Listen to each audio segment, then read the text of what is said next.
Russia's Deputy Security Council chairman, Dmitry Medvedev, unleashed one of his strongest verbal offensives yet, sharpening Moscow's ideological push as Russian forces claim growing momentum. His remarks, laced with medical metaphors and political warnings, frame Ukraine's leadership as increasingly fragile under rising Western fatigue.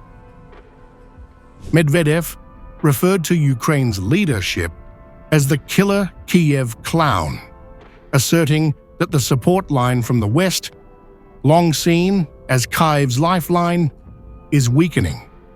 According to him, external pressure on President Volodymyr Zelensky is only accelerating.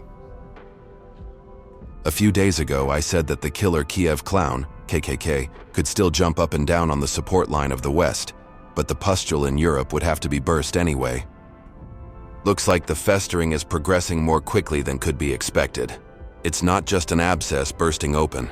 We're talking about the Banderite regime developing gas gangrene, which means it will have to self-amputate and remove the rotting part of its body. Otherwise, the ugly KKK creature as a whole will face imminent death. In one of his most vivid comparisons, Medvedev warned that what he called the Banderite regime is now developing gas gangrene, suggesting Ukraine's political structure is rotting from within, and Europe will ultimately be forced to confront the spreading instability. He argued that to stop the internal rot, Ukraine would need to self-amputate, a metaphor for abandoning collapsing political strategies, or face what he described as the regime's imminent failure. Medvedev added that even drastic measures may not save Kyiv, insisting the necrosis could advance further, foreshadowing a total collapse of the government unless the trajectory changes.